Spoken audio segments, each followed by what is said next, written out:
Gusto nating lahat na maging masaya at kontento.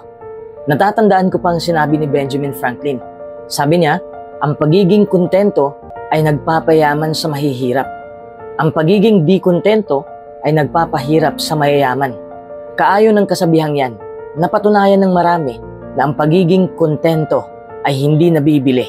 Ang kasiyahan at fulfillment, yan ang mga salitang parang mailap sa atin. Kahit gaano nakalayo ang narating natin sa buhay, parang hindi tayo masaya. Masaya naman tayo, pero pansamantala lang. Sa videong to, tuklasin natin ang mga kadahilanan kung bakit tila hindi nakamit ng mga tao ang pagkakontento at masayang buhay. Sa buong kasaysayan ng tao, ang isa sa mga katanungan na palaging nakakalito sa ating lahat ay kung pwede ba tayong maging masaya at makontento sa ating buhay. Gayunpaman, bihira lang tayong makatagpo ng isang tao na nagsabing tunay siyang nasisiyahan kung ano ang meron siya at tama na yun para sa kanya. Lahat tayo ay naghahangad na magkaroon ng higit pa. Higit pa sa kung ano ang meron tayo at higit pa sa kung anong meron ng iba. Kung bibigyan mo ang tao ng magandang trabaho, magandang bahay at magandang buhay, makikita mo pa rin na matutuwa lang ang taong yon sa panandalian lamang. Para bang may sisidlan siya ng mga bagay na hindi napupuno. Kahit ang lahat ng iyong mga hinahangad ay natupad na, hindi pa rin yun magtatagal ng mahabang panahon. At mamaya ay gugustuhin mo na naman ng isang bagay na higit pa sa nakuha mo noong una. Minsan may tatanong natin, talaga bang makakamit natin ang pagkakontento? O sadyang likas na ito sa atin na palaging sabik sa mga bagay-bagay? Bakit nga ba hindi tayo nakukontento? Kasi ganito na tayo eh. Yan ang number 1 kong sagot sa'yo. Parang negatibo ang sagot ko, di ba? Pero totoo yan. Ganito na tayong mga tao. Natural na ito sa atin. Natural na sa atin ang magnanasa sa maraming bagay at walang tigil sa pagnanasa. Nature has given us the ability to grow and evolve by constantly changing ourselves and our surroundings. Ito ang dahilan kung bakit hindi tayo nasiyahan sa kasalukuyan nating kalagayan. At sa mga tuwid ay palagi tayong nagsisikap na gumawa ng better pa para sa ating kinabukasan. Hindi tayo nakukontento dahil naapektuhan tayo ng mga advertisement ng kompetisyon sa trabaho o sa paaralan dahil hindi pinahahalagahan ng mga tao ang mga ginagawa mo para sa kanila. Ininggit ka ng mga kaibigan mo sa mga tinataglay nila. Sa harap ng mga gayong hamon, posible nga bang makontento? May binanggit si Apostol Pablo sa Filipos 4:11 at 12 na natutuhan niya na maging kontento anuman ang kalagayan niya. Hindi malalaman ng mga tao kung paano maging kontento kung hindi sila magsisikap na makamit ito. Pero gaya ng sinabi ni Pablo, maaari itong matutuhan. Alam mo ba ang pangalawang dahilan? Palagi nating ikinukumpara ang ating sarili sa ibang tao. Minsan natutuwa tayo kapag lamang tayo sa iba. Pero kapag tayo naman ang nasa mahirap na sitwasyon, mas lalo tayong malulugmok. Comparison is the thief of joy. Bakit ba palagi tayong nagkukumpara? Kinukumpara natin ang kita natin sa ibang tao, ang ating relasyon, ang ating emosyon, ang ating pagkasosyal, at ang ating intelektual. Sinasabi ko sa'yo, kapag palagi mo itong ginagawa, hindi ka kailanman sasaya sa sarili mong buhay. Ikaw mismo ang pumatay sa sarili mong kaligayahan. Humahantong ito sa mababang pagpapahalaga sa sarili. Hindi na natin napansin ang natatangi nating talento, ang ating kakayahan, at kung anong meron tayo. Comparing with others shifts our focus away from the positive aspects of our own life. At syempre masasaktan tayo. Bakit? Kasi palagi nating iniisip ang meron sa iba na wala sa atin. Talo tayo palagi. Ang pangatlong dahilan ay ang pagiging mausisa natin o curious. Tayong mga tao ay palaging may interest sa mga bagong bagay. Palagi tayong naku-curious. Halimbawa, noon gusto natin ng iPhone 14. Tapos nabili na natin. Ngayon lumabas na ang iPhone 15. Parang sinasabi ng utak natin, ano kaya ang bagong features ng phone na yan? Parang gusto ko yan. Ang pagiging curious ay ang dahilan kung bakit tayo lumabas mula sa normal na mundo at pinasok natin ang digital na mundo.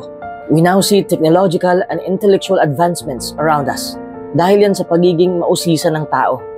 Magpasalamat pa rin tayo dahil sa mga advanced na teknolohiya na na-experience natin. Pero ang pagiging curious din ang dahilan kung bakit naaakit tayo sa mga bagay na wala tayo. Ngayon may palabas na naman ng iPhone 16. Ang iPhone 15, ang mahal nun. Pero nakakaakit, di ba? Naku-curious tayo kung anong feeling kapag nahawakan natin yon. We are always curious to find out more about objects or experiences that are new and unfamiliar to us. Ang pagiging mausisa natin ay parang double-edged sword. May positive at negative. Pinapa-improve tayo nito at at the same time, pinapalubog din.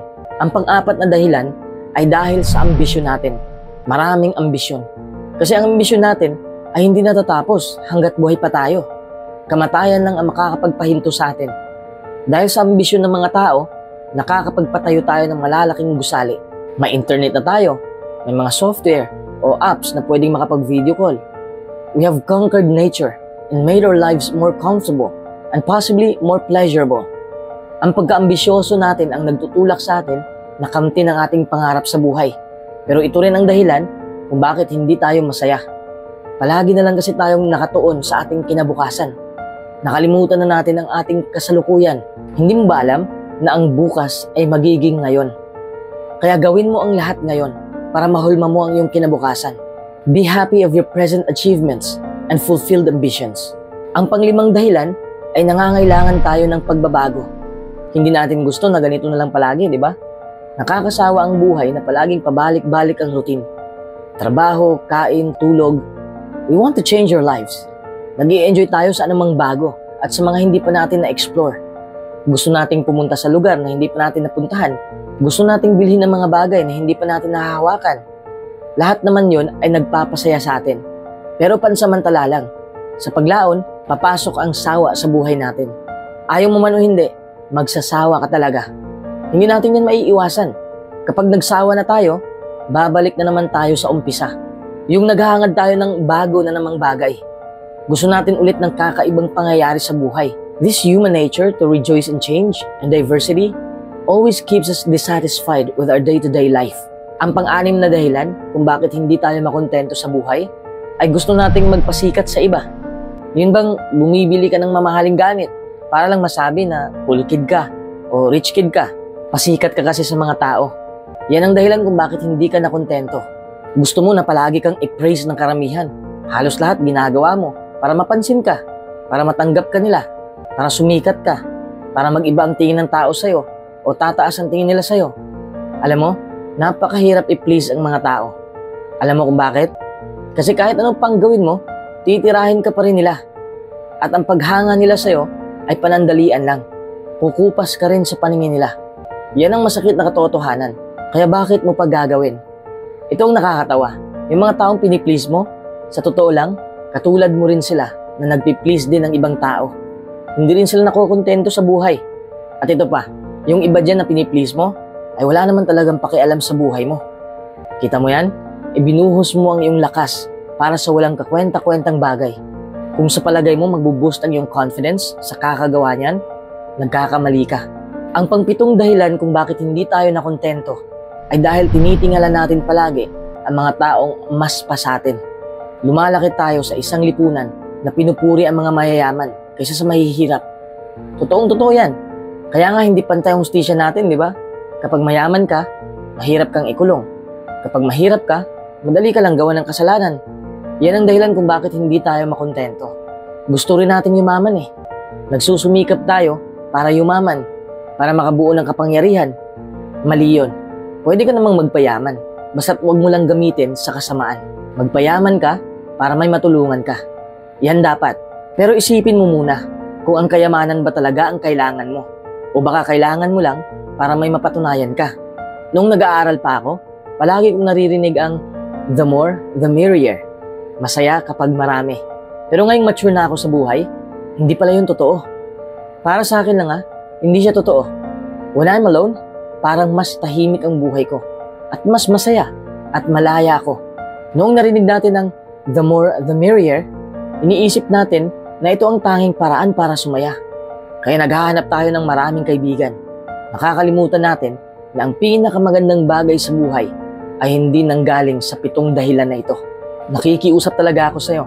Huwag kang magsawa sa buhay na meron ka ngayon. Kahit simpleng bagay lang yung nahawakan mo, basta't masaya ka naman.